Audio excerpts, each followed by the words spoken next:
옛날 옛적에 소녀가 있었다. 그리고 그녀는 그녀를 본 모든 사람이 눈을 뗄 수 없을 정도로 아름답고 긴 머리를 가졌습니다. 가닥은 너무 가볍고 황금색이었습니다. 따라서 그들은 그녀를 골딜락스라고 불렀습니다. 그녀의 모든 아름다움에 대해 그녀는 매우 장난꾸러기 어린 소녀였습니다. 엄마는 항상 마당에서 걸을 수 있도록 허용했지만 집 뒤의 숲에 가지 말라고 명령했습니다. 골딜락스는 그 숲에 무엇이 있는지 알고 싶어 했습니다.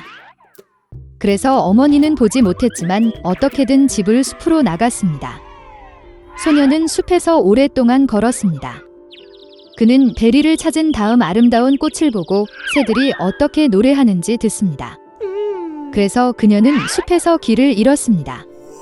그리고 갑자기 그녀는 공터에서 특이한 집을 보았습니다. 골디락스는 조용히 그에게 다가갔다. 나는 걸어 다녔지만 아무도 보지 못했다. 그녀는 문을 두드렸지만 아무도 대답하지 않았습니다. 그런 다음 그녀는 더 세게 두드렸고 문이 열렸습니다. 골디락스는 조심스럽게 들어갔다. 그 집에는 곰 3마리가 살았습니다. 한 곰은 아빠였습니다. 다른 하나는 엄마 곰이었습니다. 더 작았습니다. 세 번째는 작은 곰이었습니다. 곰들은 숲속을 산책하러 갔기 때문에 집에 없었습니다. 소녀는 방에 들어와서 탁자 위에 새 그릇의 죽을 보았다. 가장 큰 첫 그릇은 아빠 곰이었습니다. 두 번째 그릇인 작은 그릇은 어미 곰이었고 세 번째 그릇은 가장 작은 곰 새끼였습니다. 각 그릇 근처에 큰, 중간 및 작은 숟가락을 놓습니다. 골딜락스는 배가 너무 고파서 처음에는 큰 그릇에서 먹고 싶었습니다. 그녀는 가장 큰 숟가락을 가져다가 죽을 가져다가 맛보았지만 죽이 너무 뜨거웠습니다. 그런 다음 그녀는 중간 숟가락을 가져다가 죽을 가져다 맛보았지만 죽이 너무 차가웠습니다. 마침내 그녀는 작은 숟가락을 가져다가 작은 그릇의 죽을 맛보았습니다. 이 죽은 뜨겁지도 차지도 않았습니다. 그리고 골딜락스는 작은 그릇에서 모든 죽을 먹었습니다. 식사 후 소녀는 앉아서 스토브 근처에 3개의 의자를 보았습니다. 하나는 크고 작은 하나, 그리고 세 번째는 작은 빨간 베개가 있는 아주 작은 의자였습니다.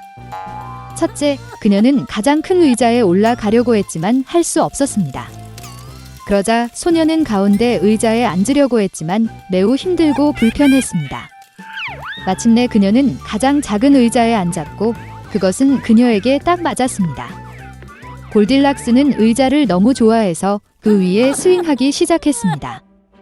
의자가 갈라지고 부러져 바닥에 쓰러졌습니다. 소녀는 일어나 다른 방으로 갔다.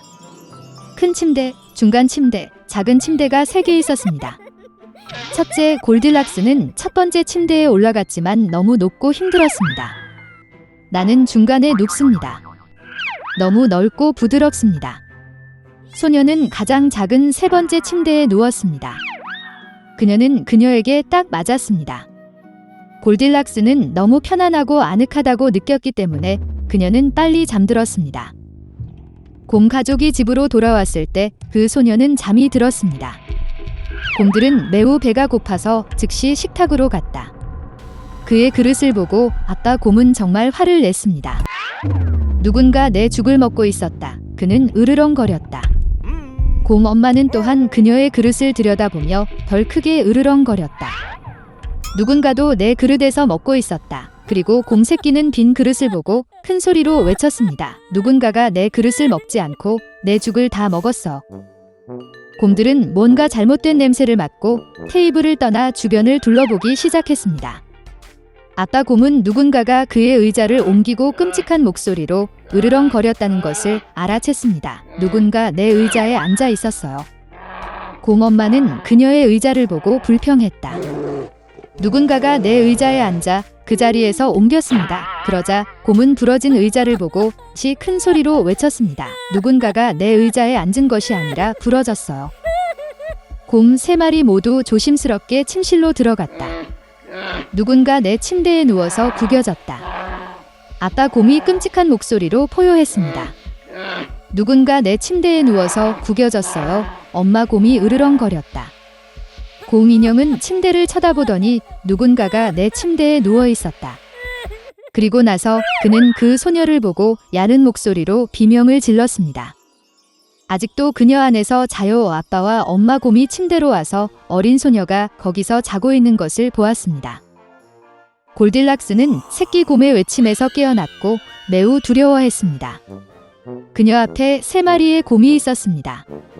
그녀는 즉시 집에서 뛰쳐나와 뒤돌아보지 않고 눈이 보이는 곳으로 달렸다. 소녀는 오랫동안 달렸고 매우 피곤했고 숲에서 실종된 딸을 찾고 있는 어머니를 보았습니다. 그 이후로 골딜락스는 항상 어머니의 말을 듣고 허락 없이는 아무것도 하지 않았습니다. 그녀는 매우 순종적이고 친절하며 착한 소녀가 되었습니다. 옛날 옛적에 한 왕이 먼 나라에 살았습니다. 그리고 그는 11명의 아들과 1명의 딸인 일라이저가 있었습니다.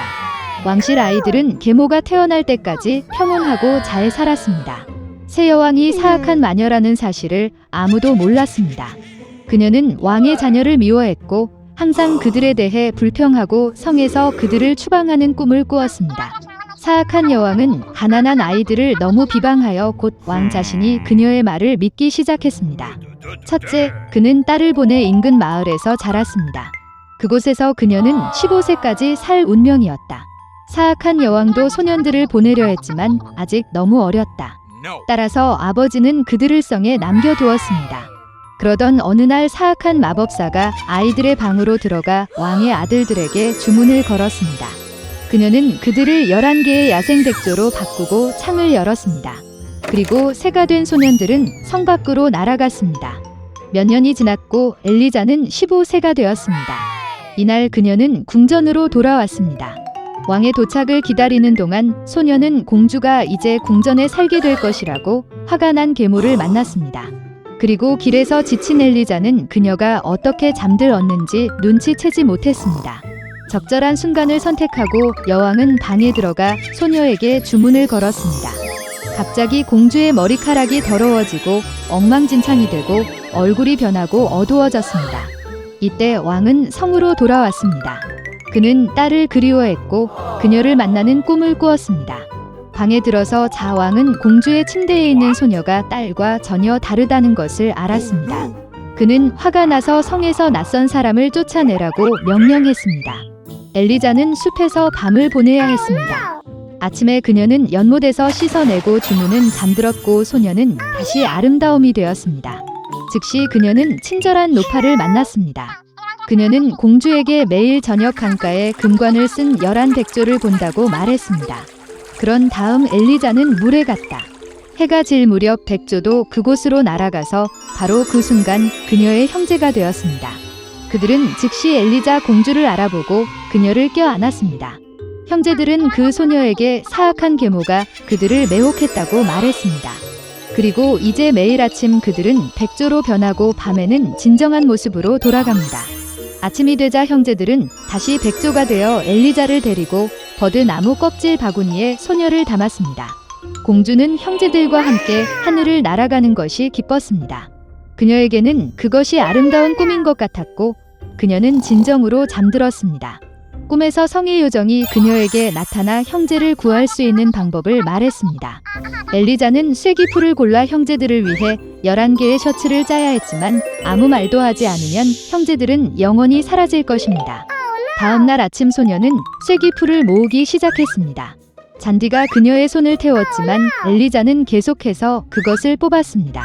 갑자기 소녀는 근처에서 사냥을 하는 잘생긴 왕자에게 눈에 띕니다. 그는 공주의 아름다움에 매료되었고 그녀에게 인사하기 위해 다가갔습니다. 그러나 엘리자는 요정이 말한 것을 기억했기 때문에 한마디도 하지 않았습니다. 왕자는 숲의 아름다움의 침묵에 휩싸여 그녀를 아내로 데리고 성으로 데려갔습니다. 궁전에서 며칠을 보내는 동안 공주는 쐐기풀 셔츠를 계속 몰래 엮었습니다. 그러나 어느 날 왕자의 고문은 엘리자가 이것을 하는 것을 보았습니다. 그는 공주가 밤에 마술사였기 때문에 체포되어야 한다는 소문을 퍼뜨렸다. 시간이 지남에 따라 왕자는 아내가 마녀라고 믿었습니다. 그런 다음 그는 군인들에게 소녀를 감옥에 가두라고 명령했습니다.